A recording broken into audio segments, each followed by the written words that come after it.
We're about to talk about Altered Carbon Season 1, Episode 9. So, if you have not seen that, you may not want to listen. But if you have, join us. We like Altered Carbon a lot. You ready over there? Yep, I'm ready. Cool. Well, I am recording. Go when you're ready. All right. What was the name of this episode, do you remember? Ooh, good question. I do not. I can check, though. The Rage in the Heavens or something like that? I want to check. I didn't even look. I didn't even look. I'm ashamed. Rage in Heaven. Okay. Rage in Heaven. It's a great name.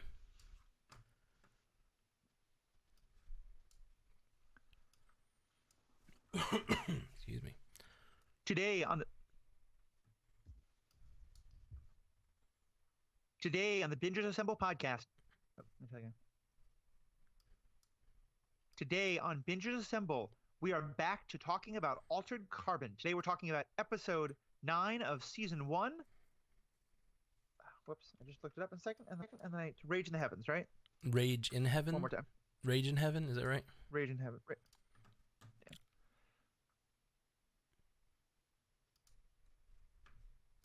Welcome to Bingers Assemble. Today we are talking about Altered Carbon, Season 1, Episode 9, Rage in the Heavens. It's Rage in Heaven. The most uncomfortable brother relationship in space. We are talking about just what happens when you copy yourself into two different places. And we're talking about, has Netflix finally passed HBO for the most uncomfortable sexy violence? All this and more right after an ad we have no control over. Let's see.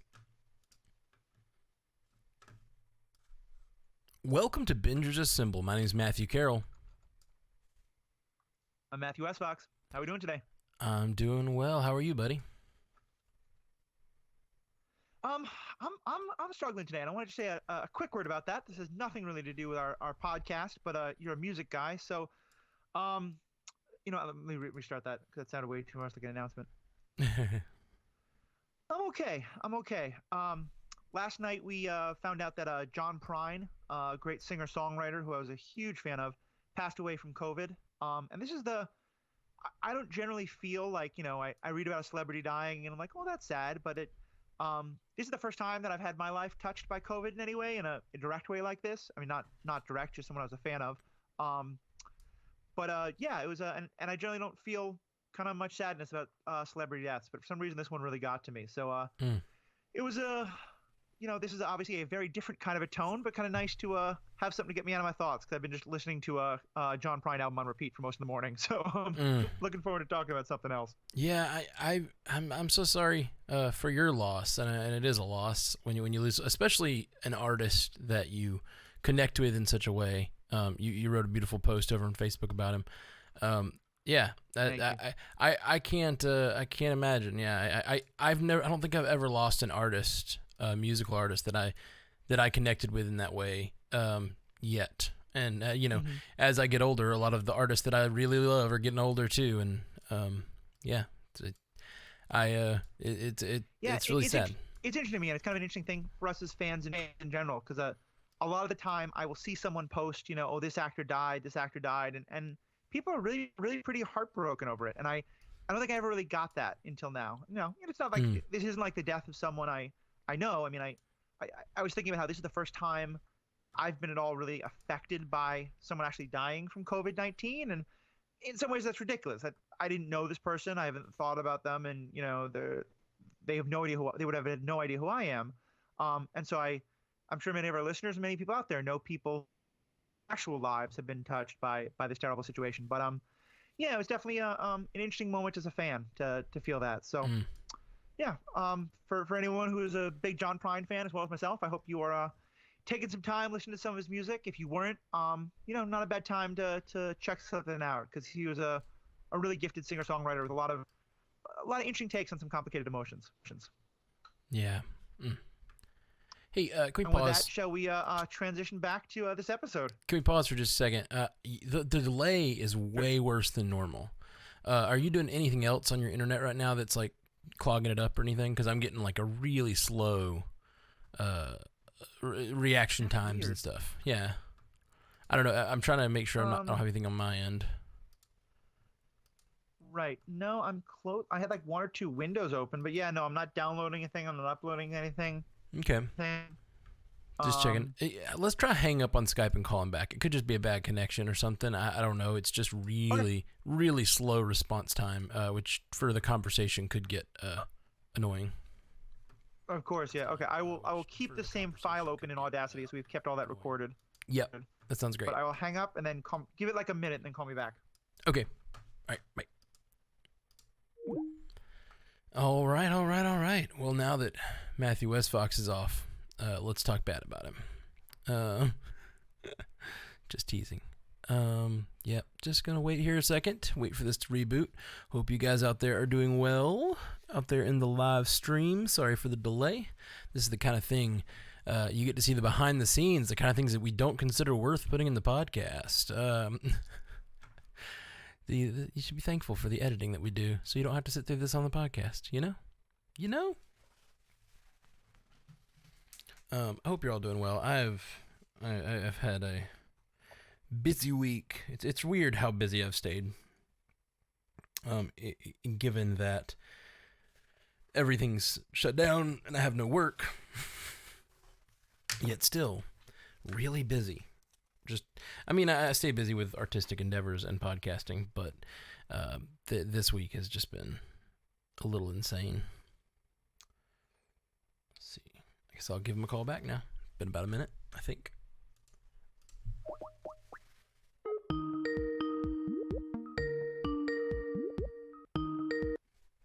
Hello.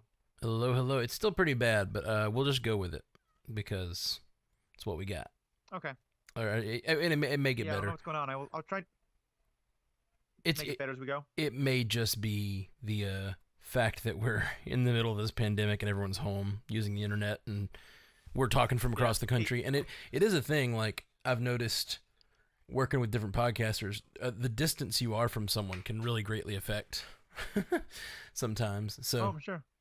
Okay, well, let's go. Let's talk about all the different stuff going on the internet right now. So yeah. All right, you want to? So I'll kind of pick up with the transition there. Yep. Go ahead. So yeah, all that's to say, it's a sad day, but we're moving on, and I'm glad to have something else to kind of jump in and get the thoughts off it. So with that, what do we think of this episode? I liked it. I like the story here, and I like the twisty nature of the timeline. I liked the fact they tricked us with the way he seemed to be doing things, and I enjoyed all of that. It was nice. I enjoyed Kovac being double sleeved. That was a lot of fun. Mm-hmm. By the way, I guess we should give the little quick recap because I always forget to do that up top. Those who've watched it before but haven't watched it recently. Yes, this is the episode where he goes to the Head in the Clouds whorehouse, basically. Head in the Clouds, what's a good term for that? Whorehouse is probably not the best one. I think brothel would be the most appropriate in terms of like respect to sex work, but given that this is a they call it at one point a snuff whorehouse, which I think is kind of appropriate. This is a it's a place for literally to go and murder a sex worker. It's pretty awful.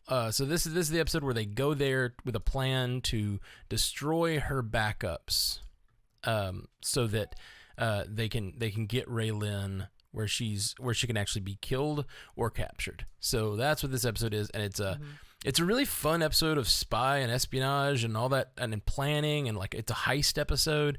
But yeah, it as we mentioned in the live chat while we were doing the Netflix watch, it is it gets more explicit than any other episode has, and it combines violence and sexuality in a way that made both of us very uncomfortable. Yeah. And let me say a word about this first, then I think we can move on, because this is not the same anti-gore rant that I've gone on in a couple episodes, and I'm trying to kind of tamp down on because I know I've said it a bunch. To me, this is something different, which is there's been a lot of great writing on the topic of the problem with not just having graphic sexuality and graphic violence, but of making violence, especially violence against women, especially violence against women done in a sexual content, portraying that as erotic. Mm-hmm. And on the Birds of Prey podcast that I put up recently on superhero ethics, we talked about how one of the great things that happened in Birds of Prey is that when that kind of violence was happening to women, it all happened off screen.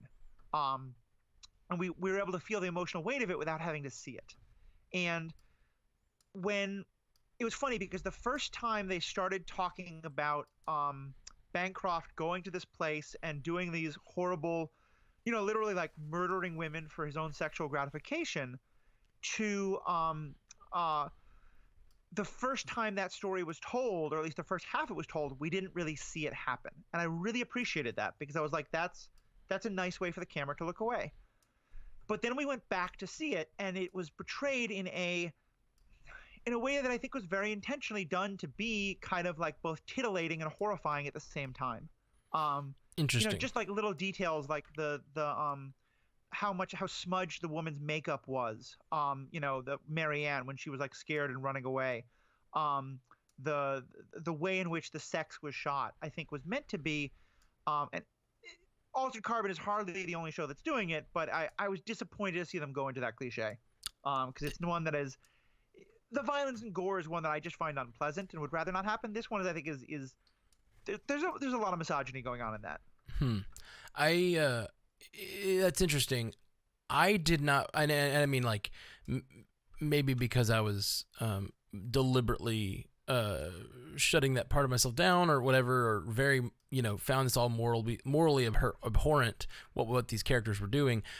I did not find the way they shot it very titillating. I found this to be really horrifying. I mean, clearly morally horrifying, but even the way they shot Bancroft in that scene, he did not look like the way he was sweaty and red and looked panicked almost. Like, it did not to me, and angry. It did not look to me like so when you see often in these scenarios, when you see the perpetrator of the act, they look powerful. Mm-hmm.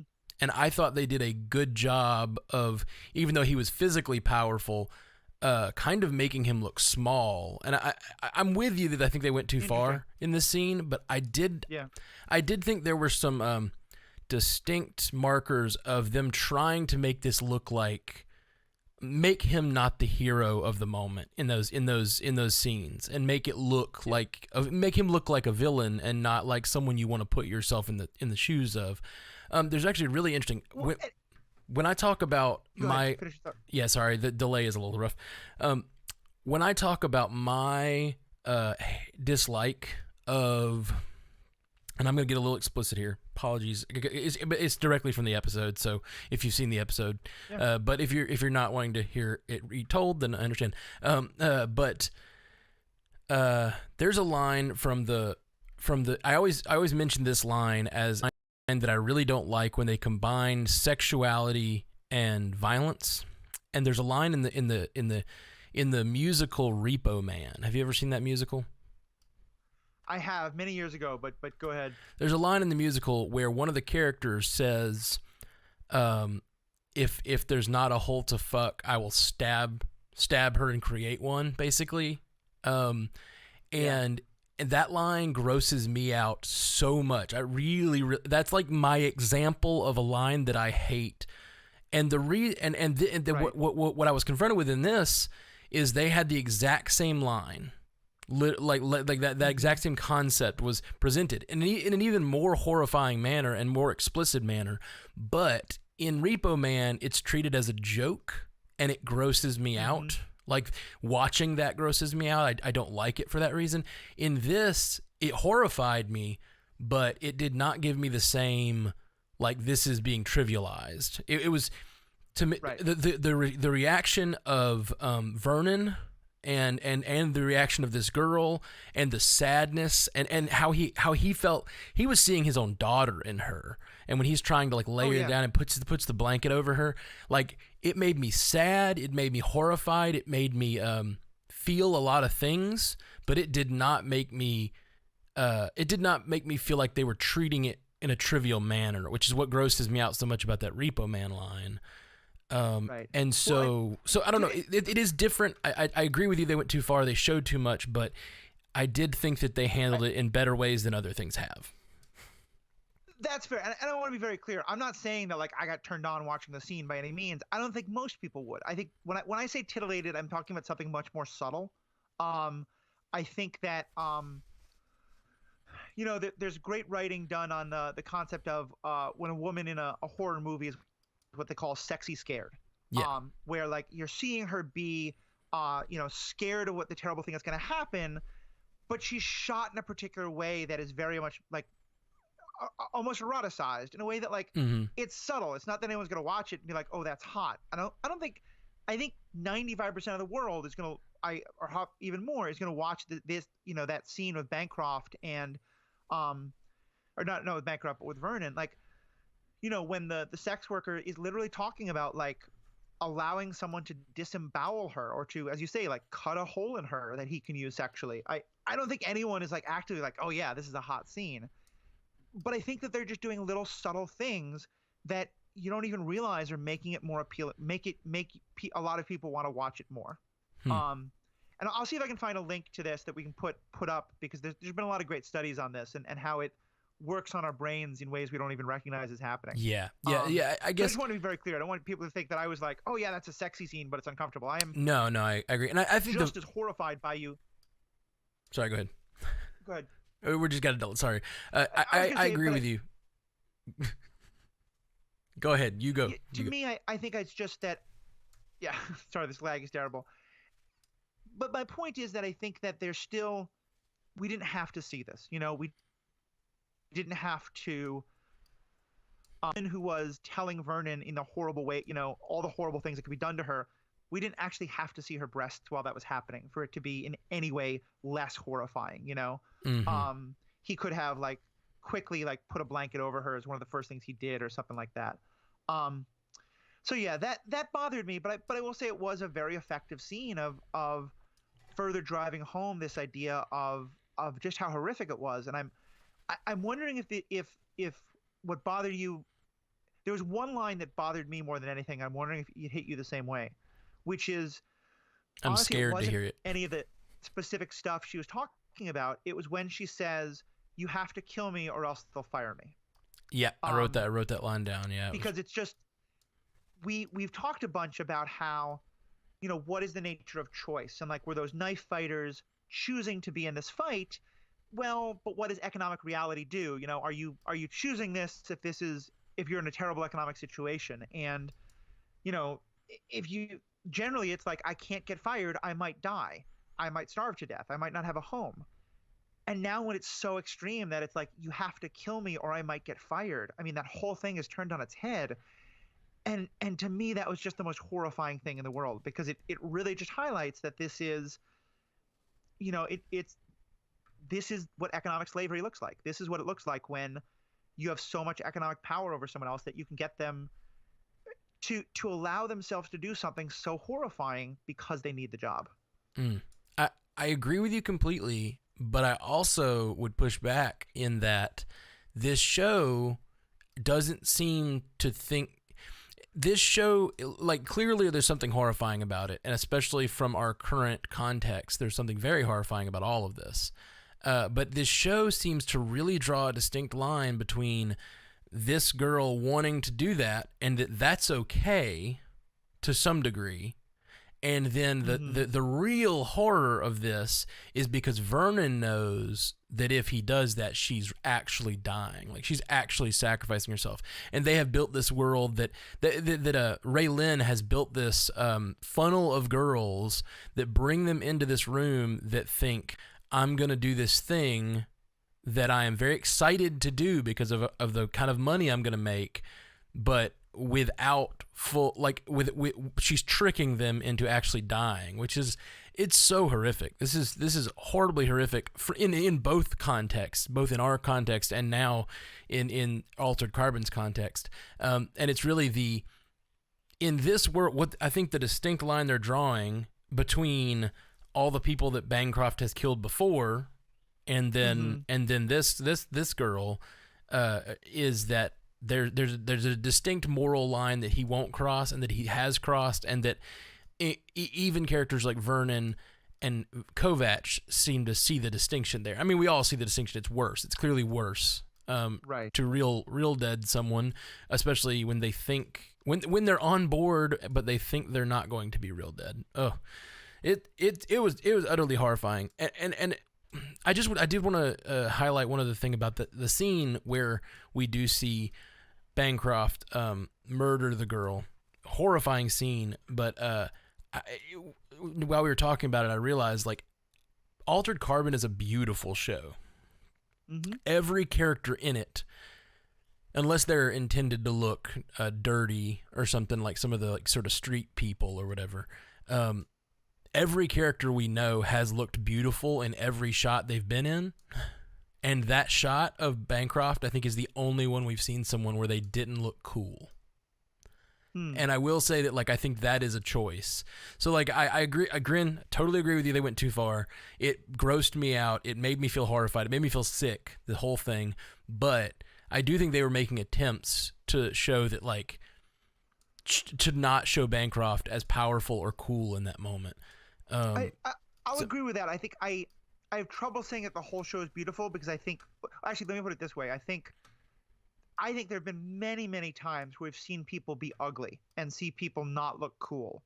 I think this is the first time we've seen a meth not look cool. Maybe.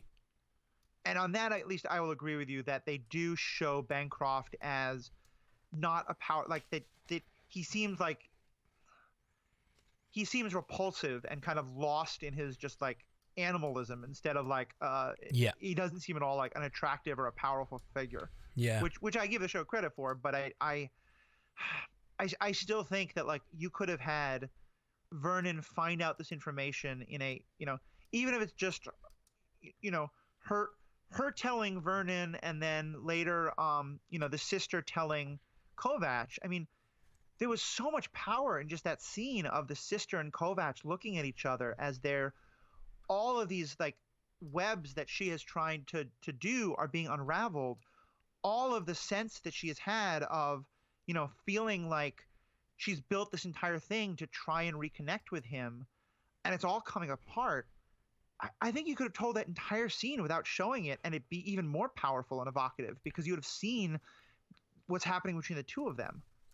So yeah, and we don't have to dwell on it more. I think we're mostly in agreement here. I just I don't know.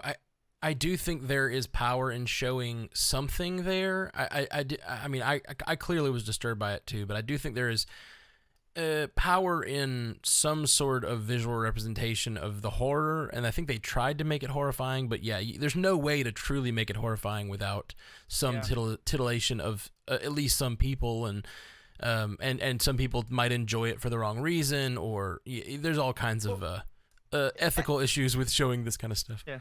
And I will send you the article one of the articles I'm talking about, because I think that there's a number of people who've made the case much better than I can about why we've just seen so much violence against women in erotic settings that we don't really need more of it. And so it's kind of like, how does this fit in a larger context? But I'll send that to you, and hopefully our listeners can take a read as well. And as always, folks may disagree with me, and please let us know.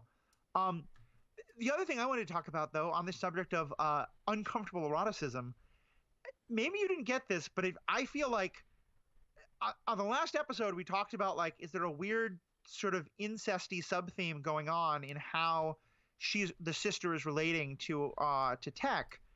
I feel like any sub-theme was blown out of the water there. I mean, like, she's inhabiting the body of one of his lovers. Her body is being shown off, and she's showing off her body to him in tantalizing ways. The way she touches him. Are we comfortable saying that pretty clearly, at least the sister is trying to use sexuality as part of her connection to him? I couldn't tell. I think that she, it definitely seemed that way, but I also, seeing it from her perspective, that she definitely has a completely different morality than he does, because and she even says, like, you'll understand when you've been around longer. Right. And it kind of seemed like she was using this sort of pedestrian thing as a prank she was pulling on her brother almost.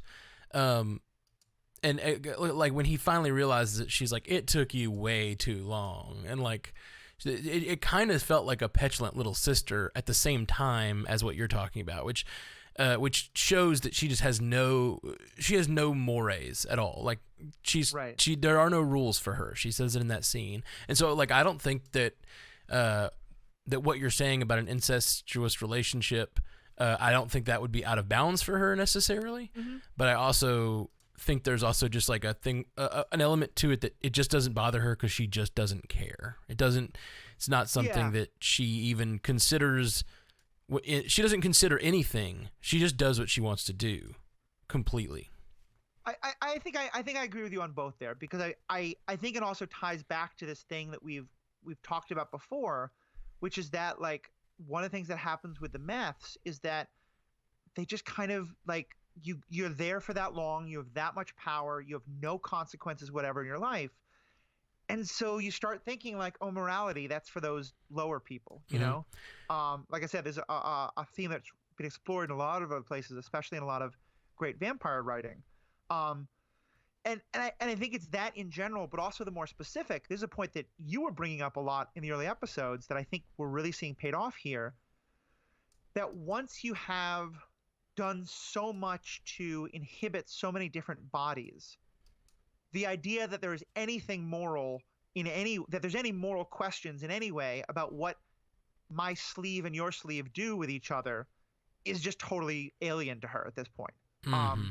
I don't think it's that she's like, I don't think it's fair to say that she has like an incestuous obsession with her brother. I think she has a complete obsession with her brother, and she is so divorced from both traditional human morality as well as any conception of the nature of the body as a thing anymore, that for her, the line that I think many of us would think of between like familial affection and erotic affection just doesn't exist for her anymore.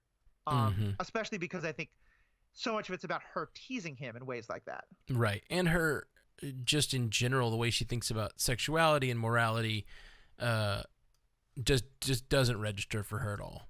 And clearly, right, even further than that, murder and morality don't bother her at all. The way she, man, let go of all these fireflies talk, or I'll do it for you. That's a line, and it's just, she thinks of these people. She also has the line later, all grounders look alike to me. It's a layer of dirt that's on you. Yeah, she just does not have any care for anyone that's not a meth, and she wants her brother to sort of ascend with her. She's kind of she calls Mr. Lung a fanatic, or not a fanatic. I forget exactly the word she uses. But she herself, he's a believer. He's a believer in the meths, and he's a believer that he serves one. But she also is kind of a believer that she has utter power to do whatever she wants. She is, she's no longer human. And there's the line at the very end where he says, I came here to give you a chance. And she says, chance to what? And he says, become human again.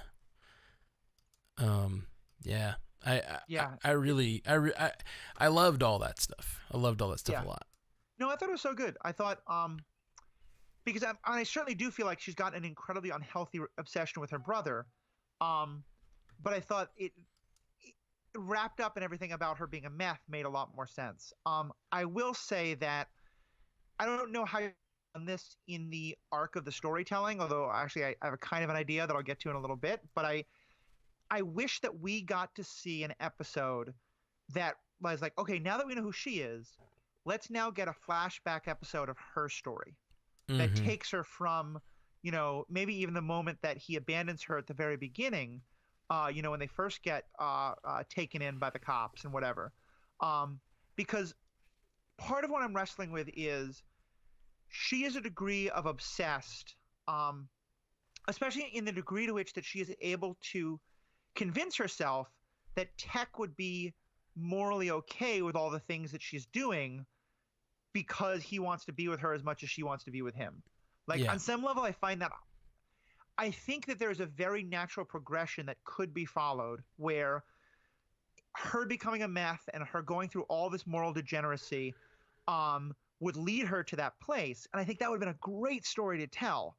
And I kind of wish we'd gotten that as episode 9, because I think that I believe where she is right now, but I think it'd be much more powerful if we'd gotten to see that, as well as just because then it would give us so much more insight into this whole like process of the meths kind of, falling away from any kind of humanity. Yeah. It's really hard to tell that story, and I'm sure that's part of the reason they haven't yet. And then who knows? We may get it in season 2 if she survives. Right. But I found her that story. If I had to guess, that story is a story you tell when you're actually trying to humanize someone, and I think to some degree they want to make her the big bad. They want to make her believable as the big bad. And if you tell her story from her perspective in episode 9, you might start to at least understand her. And the way that you tell a story like that, where you turn a good guy into a horror show, is you make it sort of a tragedy. And her life is a tragedy. But if we had to see that tragedy unfold in front of us, we might start to forgive her. And I don't think that's what the storytellers want from us at this point. But I hear you. I'm not quite so sure about that. Just because, well, like you said, we want to believe her as a big bad. For me, at least, I feel like humanizing her like that would make it easier for me to believe her as a big bad, just because I don't believe mustache twirlers exist in the real world, and she's kind of on the edge of being a mustache twirler. She's not that bad. Yeah, I agree. I agree completely. But I do think they have like ridden that edge, and it's that thing where it's the Loki problem. If you make your villain too charismatic and you kind of show why they are who they are, then people don't have that horror and fear for them that you want at certain points in the story. They've done a really good job with that, like with Fisk. Fisk is a great example of one that you do see where he comes from and who he is, but he's so horrible that you even though you kind of feel for him at moments, you still know he's the bad guy and must be stopped. Funny. He was the exact example I was going to bring up of Wilson Fisk from the Daredevil TV shows, Kingpin. Yeah. But yeah, I and this is a longer debate maybe, but I would push back because I think, to me, I think Kingpin is the best villain I've ever seen on screen because he is so scary but also so relatable in his own ways. And that, to me, some of the other great villains are people like Killmonger from Black Panther or Magneto from the X-Men stories, where you do understand where they're coming from and you do almost sympathize with them for a little bit. Because I guess to me, and maybe this is different kinds of fandoms, and so we need things that speak to both, I'm not scared by a mustache twirler because I don't think that person exists. What I'm scared by, and I guess maybe this is also my own psychology, when I look at a villain, a lot of what I'm scared about is not that that person's going to hurt me. It's that could I become that person? And I look at someone like the sister and say, like, there's no way I would ever go down that route. She's, utterly nuts. I should use a better term that's problematic towards mental health ideas, but that she's very outside the bonds of any kind of rational thought that I could imagine. Yeah. I look at a Killmonger. I look at a Wilson Fisk, and I could understand how a person who went through the things they went through got onto the dark path they got onto. And for me, that's like, it's very easy for me to say, like, I hate the rich. The rich are immoral and terrible people, and they are, they make moral choices that I would never ever make because their wealth and their lack of consequences separates them from any sense of morality. And I say that in our own world. And so if you got me a story that made me think, like, wait a minute, what if I had all that wealth, and what if I didn't have consequences? Is it possible that I would go down the same route that Bancroft and her have gone?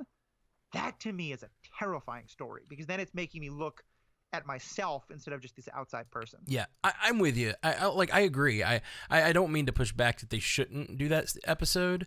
I was defending the show a little bit, and that maybe that's just not where they want to go right now, and maybe they do in the future.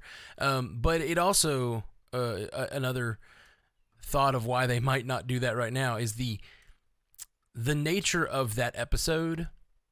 For it to truly be what it needs to be to understand the myths, to understand how you go from being the young girl that's abandoned to this girl that's willing to kill anyone else and doesn't have any care for the world, is it's a hundreds of year slow process of losing a little bit of your humanity at a time. And I think that's what they're trying to say, is that these people have lost their humanity bit by bit by bit, and that's a harder story to tell than something like Fisk or like Killmonger, where you just like see that they're Fisk is basically Batman in a way. Like he's just something bad happened to him as a child, and he wants to keep it from happening to other people, and he wants to save his city.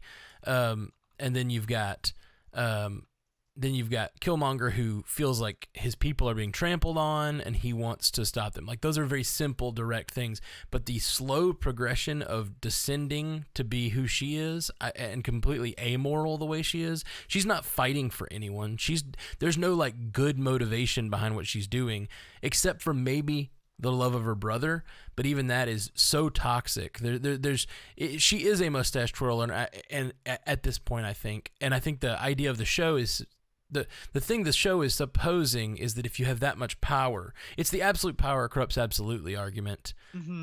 And I agree with you. They haven't done a good job of displaying that, but the idea of, except I will say this, they've done a good job of showing different people along the route to that. Like Bancroft, as she says, he has an archaic streak. You'd call it honor.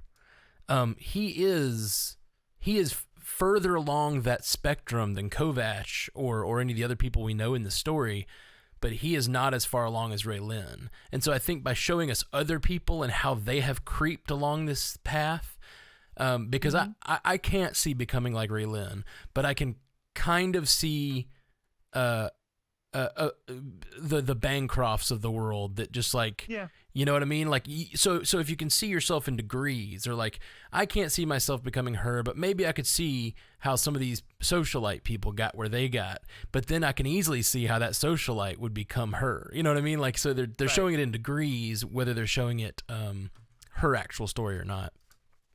And I will say, I haven't given up hope at all, because, and I admit this is one more critique I had about this episode, I have no idea what they're going to do in the next episode. So maybe the next episode is when we get more of her backstory, because I guess part of where I'm going with this is, I'm curious your thoughts. I thought this would have been, I hated the last third. I think on some level, I haven't paid much attention to how many episodes there were. And so I started thinking this might well be the last episode of the season, which I thought would have been perfect. And so then when like her people come back and like turn the tables again, and now clearly we're going to have to go through yet another attempt to stop her in some way. I was just like, really? Like, do we need another episode? What was your take on that? Are you excited for? I felt the same way. I thought as we were going through this, I was like, I'm really surprised this is not the last episode. Even the way it opened with the whole reversal and him taking off with Mrs. Bancroft and all that stuff, I was like, oh, this is clearly this is the last battle, as it were. But I don't know. I trust this show enough because of how well it's been executed thus far, that they do have some more story to tell. Maybe they just want a solid denouement where you get to find out what's going on with Lizzie. That's the other thing. We don't know what's happening with Lizzie yet, and Lizzie is a big part of this episode, actually. And we find out she can kind of tell the future, which is a huge deal. Yeah, I mean, if we get an episode that's all like wrapping up some of those parts, then I'm totally for it. This was a great heist. You know, this was kind of a heist episode. They pulled off a caper to figure out a way to beat her, and it was wonderful. Right. Well, and they still did that. I really don't want to see them have to go through all of that again to beat her again. Hopefully it'll be different. I mean, they're clearly not going to do the same thing. It's kind of the Voldemort problem, right? Voldemort has all these Horcruxes hidden around, right? So they have to take out each Horcrux before they take on actual Voldemort, and with any efficacy. So this was them destroying her Horcruxes. This was that episode. They had to take down her backups, so now the stakes are clear and she can actually be taken down. So, and now what happens? Now we get, because basically their plan worked, which honestly, that's not a good heist movie. That's not really a great heist story if your plan just works. You got to have this moment of things going wrong. Now, I don't know what they're going to do with the last episode. I just hope it's great. I really hope it's great. Yeah, I think it's a balance. And here we're getting more into kind of like film and TV theory and like story making theory. And I felt like there were some things that went wrong. You know, there was the moment of him almost getting stuck in the car, and like a couple other like hitches that happened that built drama. But I do think like I think that eventually your heist has to go right. It just has to go through some challenges. And I thought the like almost but not quite getting cut off was a great way to build that. Yeah, there was definitely some tense moments. And if it's going to be like most of the next episode is more dealing with some of the other issues, like, you know, we still have to free Ortega. Like, there's a lot of other stuff to do, I realize. Yeah.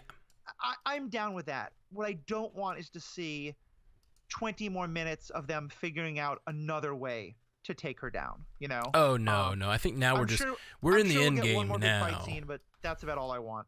Yeah. I think we're just in the end game. We're in the, excuse me. This was their plan to take out her backups, and now we have to have the actual final battle, which, you know, we had to get Mr. Lung involved. We have to get the daughter and Lizzie involved. There's just so much that they haven't done yet. And yeah, Ortega needs to be saved, if not get involved in the fight. And Mr. Lung, did I say Mr. Lung? Anyway, there's a lot of things left on the table that they haven't done yet. And so I'm glad they didn't. But I did think that we were about to. It did seem like they could have wrapped it up, but I just apparently. And he had to be the hero and give her one last chance at redemption. You know what I mean? Yeah. If he'd just gone in and shot her in the head, it would have been like, oh, well, that's kind of anticlimactic. But he did the hero thing, which is he put her in a position where, hey, it's time to go to jail. I need a full confession, and all that stuff. So I think, you know, all that is important. Yeah. I get that, and a lot of this is more just me being frustrated with tropes and cliches, you know, because there's a sort of sense of like, if in every possible work of fiction, giving them that one last chance for redemption never ever works, you start thinking like no one should ever do it, you know? Sure. But to do it as part of the hero's journey, to do it as part of what makes a hero a hero. Now, breaking that trope is another choice, but it also changes the character and maybe puts you not on their side as much if they don't allow people to choose their fate. I think, you know, what may be part of it for me is that I felt like they started to break the trope, because the first time I had that like, oh God, please, was when it seemed like their plan to actually like to stop the downloads hadn't worked, you know, when they shut down the whole system. And I was just going to be like, so we had this entire heist and nothing happened? That sucks. But when it was like, no, it did work, I got so excited. I was like, oh my God, the show is not going to go into that dumb trope again. So I think I was doubly disappointed when it did. But there was so much. I think I've the last couple episodes, I think I've been a lot more critical, and I don't mean to always be like that. And I will say, I think there was so much that I enjoyed. I thought just the conversations but once again, I'm struck by the incredible acting, because this time it was Ortega's chance. The woman who plays Ortega, and this time was playing Raylin in Ortega's body. I thought, you know, on some level, I was kind of like, how did Tech not know this immediately? Because it's so clearly a different character. Yeah, it became pretty clear, and he only took him a couple minutes, but it did. When she smiles and you really realize that it's Raylin, it was so Raylin. Like, you could clearly see that it was Raylin from the smile, because the actress playing Ortega did such a great job. Yeah.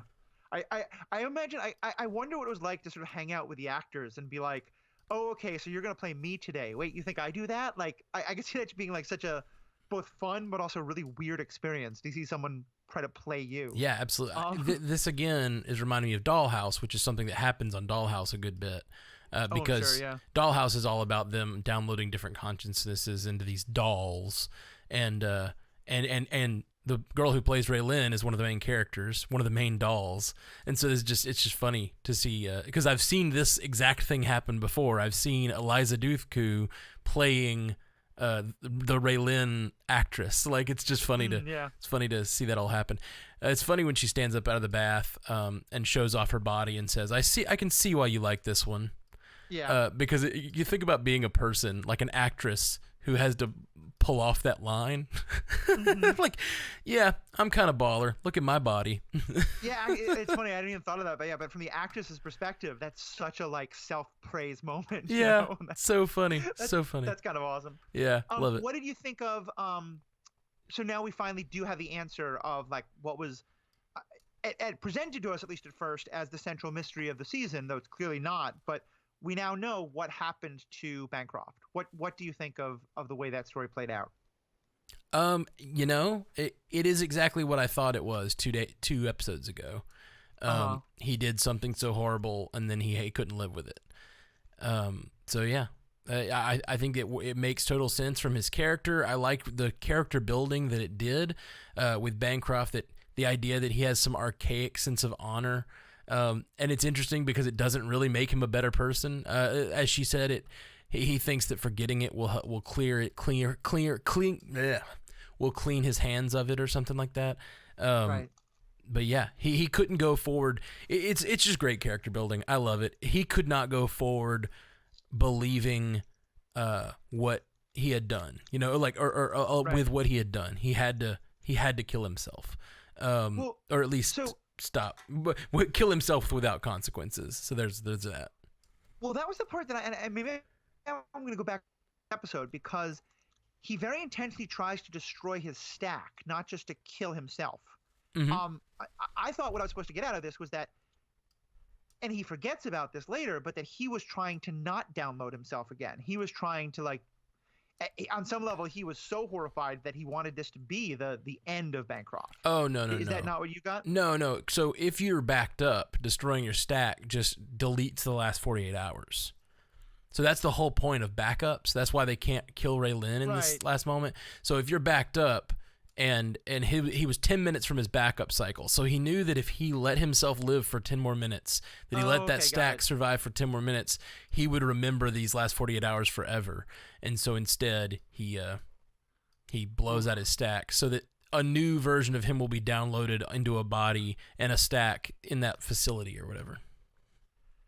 Oh, okay. So it's funny because I was wrestling with like, do I really think Bancroft would have that much of a moral act? But no, this is something much different and kind of one of the most disturbing things he's able to do, because what this reminds me of is in some of the video games that I play, you can get a lot of benefit sometimes by doing like terrible things, by like stealing from people, or maybe even like, you kill a vendor so you can steal all their stuff. And, but like it can have real consequences in the game. And so one thing I will often do is, save the game right before I do it. And then if I get caught pickpocketing or it turns out like I really needed that character alive or something like that, then I'm going to go right back to before my save point. Yep. And I say that and it sounds incredibly callous, but it's because it's a video game and I don't have a real sense of like, oh no, that shopkeeper, I'm doing a moral wrong by killing their character to steal their sword so I can better fight the dragon. So you don't think those AI are people, then? Is what you're saying? I don't think they're AI.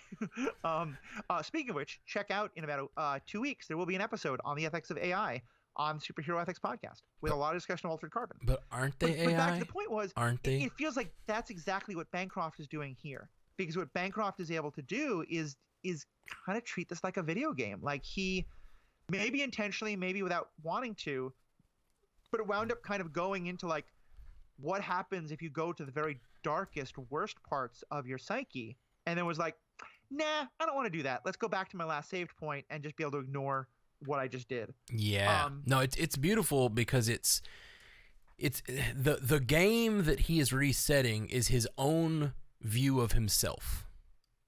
he believes he has a line. He says it to Kovac earlier. He's like, I do this, but I have a line. I always, I take care of people. I re-sleeve them. He's buying into his own shit partially because whenever he does something so horrible, he's willing to kill himself to keep his psyche intact. And to keep his not just his psyche, but his view of himself, his clean view of himself intact, and that's a horrifying thing he did. That's That is, you're right. It's a horrifying thing that he's able to do. Well, especially because to compare the two situations that's brought up in my video game, if I go back to my last saved post, the person I stole from still has all their stuff. The shopkeeper I killed still is alive. He can't do that. He can go back to his saved point, but the woman who he final deathed is still totally dead. Marianne has still jumped off that satellite. Yep. Mary Lou, yeah. Yeah, that just makes it even worse. It's because he doesn't care about the world.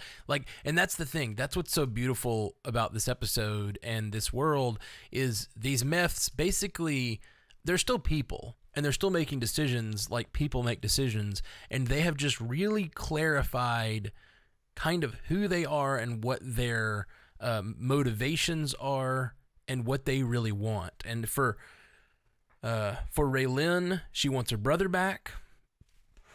And other than that, she seems to not care about anything. And for Bancroft, I think it is a big part of his motivation is just believing who he is. Excuse me, sorry. Is just believing in his own moral superiority, his own superiority in general. And when he can't do that, he's willing to go to great lengths to keep his own view of himself intact. And I think that's really, really some beautiful storytelling. Yeah, I think that was a very satisfying way to understand this, as well as to what I'm trying to say. Edit this 2 seconds out. I think you're right there, and I think it was a very good way to wrap up that story, as well as to do something that I suspected they were going to do, but that I really appreciate the way they've done this. They used that mystery of Bancroft as a framing device for the story, but in reality, the story was about so much more. There's a series of detective novels that are some of my favorite books ever. They're by Lawrence Block about the character Matthew Scudder. And what I love about those books is that there's always a mystery at the heart of the book, but really the book is much more about like his personal journey or his experiences with other characters. And the mystery is just kind of like the framing device to get the story going. I thought this was a fantastic example of using that, where we now know the Bancroft mystery is solved, but the story is hardly over because the story is actually about so much more than that. Yeah. Absolutely. And this is very classic noir storytelling. You find out who the bad guy is at the last thing before the final fight. And that's what we just did. We kind of we actually got the case solved. We fully understand the truth. We got her confession, and now it's time to actually throw down and have one last fight, which hopefully will still be very revealing of character, because that's clearly what we care about most. So there's a lot of really great lines in this episode. I really loved killing. Where have you been? I was killing your sister a bunch. Oh God, and it was funny because that line from I love that line on two levels, because on the one hand, it's just on the edge of the sort of thing I think Ortega would say, and when Ortega said it, I was like, whoa, really? But after what she just went through, yeah, maybe Ortega would say that. But now thinking back on that line and realizing it wasn't Ortega said it, it was the person who was being killed a bunch. It gives me chills. There's so much power in that line. Yeah, I totally agree. I loved it. Let's see. Sorry. I'm going through my notes here, trying to get to the last few things. I really loved, there were two great lines from Ed Raven. What's his name? The hotel's name? Poe. Thank you. Gosh, I don't know why I couldn't do that. Come up with that. There were two really great lines. He's talking about, he's like, she'll do anything to kill my friends, and that's what envoys do. We just line up the cannon fodder in front of us and let them die so we can accomplish our missions. And Poe says, "We're friends." Yeah. I just loved it so much because he's like, it's just Poe's view. He's the obsessive girlfriend, as they say in the first episode, and I just love his view of Kovac and how much he wants Kovac to like him, and loved it so much. And there's another line later. He says, "How is he going to do it?" Because he just stabbed himself with the knife so that he would lower his body temperature. He says, "Kovac has a singular force of will," and then the wife says, "What he means is he's a suicidal idiot who will do anything to get the job done." Yes. Oh, yeah, so good. Poe continues to be one of my favorite characters, and I for me, it's not quite obsessive girlfriend. It's more like the guy who hangs out at the edge of the pack of friends and is always like kind of worried that he's kind of just hanging on and people don't want him there. And then we're like, "Oh, you guys like me. You really like me." Like, oh, I totally agree. That kind of vibe. But I totally agree. That's just how they described it in the first episode. That's what I was referencing. Oh yeah, that's true. That's true. It was a fantastic character moment, no doubt. Yeah, really, really great. I do wish we'd gotten. I'm curious to see more of like how Poe feels about like the other AI he killed. You remember that was a big thing from last episode we talked about. Well, he mentions it in this episode, and it's a big. He says, and they defend it, and he's like, "Yeah, fair point." So I don't know if we'll ever get more of that, but he definitely seemed to regret it on some level and have some sort of, He felt bad about it. He also, in this episode, he's talking about how violence begets violence. And he made that decision to help Kovac by killing another AI, and he considers that violence. And he's regretful of his decision because it's leading to more violence. And I thought that was all interesting that the AI has having these moral quandaries, and he's also upset because of how he's taught Lizzie to get through her pain is through more violence, and now he's realizing that he's just part of the cycle. I loved the exploration there. It was great. And that was a nice because I remember you and I talked last time about whether or not that was a healthy thing to be teaching Lizzie, and I liked that we did kind of revisit that a little bit and go like, maybe this isn't the best thing.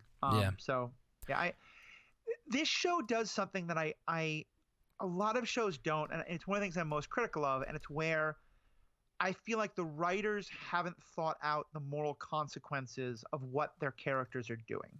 And I feel like that's not the case here. Like every time you and I have watched something and gone like, don't we think the character would realize like that there's this problem with what they just did? 9 times out of 10, the character does wind up realizing it and dealing with it. And I really appreciate that as a storytelling thing. Yeah. Yeah. Oh, we haven't even mentioned this. It's insane. The murder of Ortega's entire family, who are all Neo-Cs. And so they're all real dead, unless they do something they're not supposed to. Right. So yeah, that was crazy. I just all I put in my notes was damn. He's running and they built so much tension because he's running, and I thought for sure, and they did it in such a. The order mattered so much. He kills the, I guess, uncle or something. I don't know even who that character is. I think we met him at the family dinner, but I'm not even sure who that character was at the door. And then he stalks toward the mother, and I thought for sure Kovac is going to make it to save the mother, and then he doesn't. And then the child, and I thought for sure Kovac is going to make it to save the child, and then he doesn't. And it was just horrifying, man. Ugh. Yeah. And that's, she says in that scene, she's talking about Mr. Lung doing that, and then she also says talking about his friends, how they're going to spend some time with Mr. Lung in VR and pay for his sins. And this is, I think, again, Ray Lynn buying into the whole godhood of herself. Like his sins, Kovac's sins, are sins against her. You know? Yeah. It ties into the whole idea of Mr. Lung. Yeah, for sure. Oh. What did you think of I think we long suspected that something like this was happening, but Ray Lynn specifically saying that she's the one sort of fake coding people as Neo-C in order to use that to her advantage. I thought it was great. I also think it's great thematically in that she has a belief that she is a god, and her followers have the same belief, at least Mr. Lung.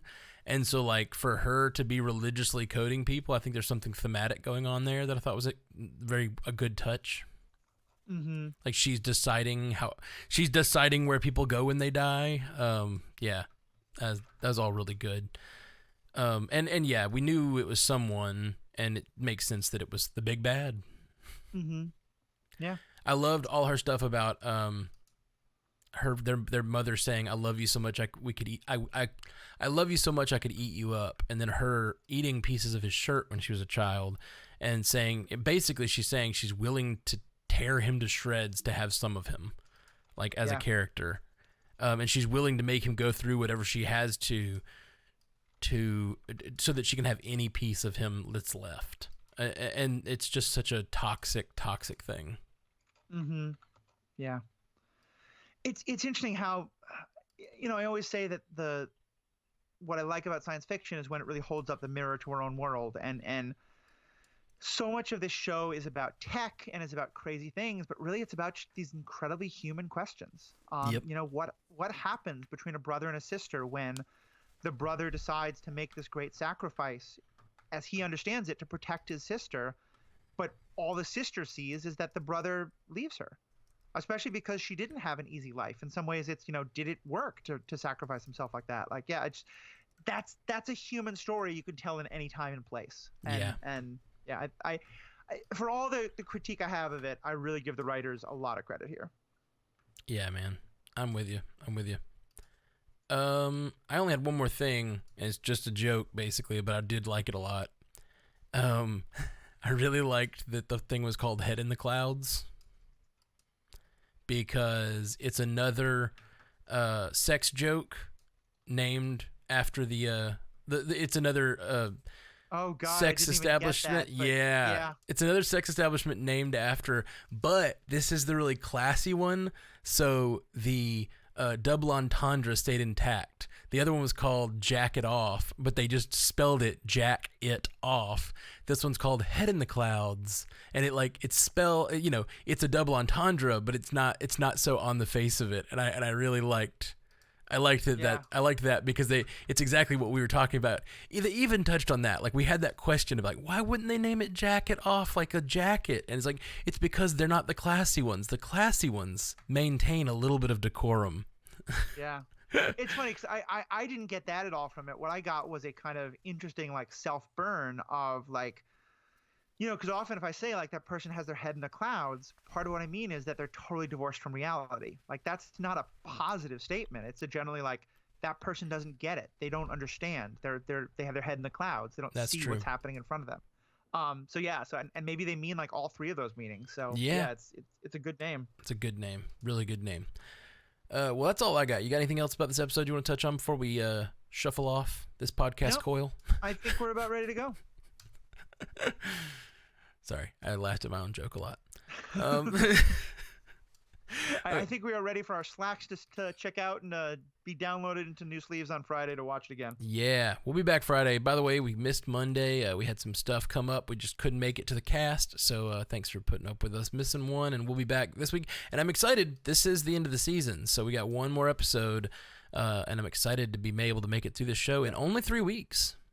Which is kind of neat. I will say I'm glad that we're finishing the season on Friday, because next Monday I am closing on my new house. Oh, yeah. So I'm probably not going to be able to record that day either. Well, congratulations, my friend. Congratulations. I'm really excited for you. Thank you. Thank you very much. All right, guys. Well, we are Bingers Assemble. Again, we're doing the live watches at 11 a.m. Monday, Wednesday, Friday. Looks like just Wednesday, Friday this week and next week. But we'll be doing these, and the Netflix watches are for patrons only. So if you go support the Marvel Cinematic Universe podcast, or the Superhero Ethics podcast, or the DC On Screen podcast, any of those podcasts, any of the Stranded Panda podcasts, you will be able to join in on the Netflix watches with us and have a live chat going on during the show. But if not, just keep joining us every day. We'll be back with the podcast and the live stream over on twitch.tv/StrandedPandaTV. All right, guys. Peace. Have a good day. Sweet. Good job, man. All right. That was a good one. I'm sorry you'll have to do a little more editing to put it all together. But it's okay. Conversation. For the most part, me and you are both pretty verbose. Like, we tend to go on little rants, so the editing isn't the fact that there's a delay isn't so bad because basically it'll just be at every point where there's a switch in conversation. And even looking at it, I can see there's like a big block of my talking, then a big block of your talking, then a big block of my talking. So yeah, it won't be too bad. It's pretty easy to find. All right. Take care, buddy. We'll keep talking. All right, man. Talk to you soon. Bye. Bye-bye.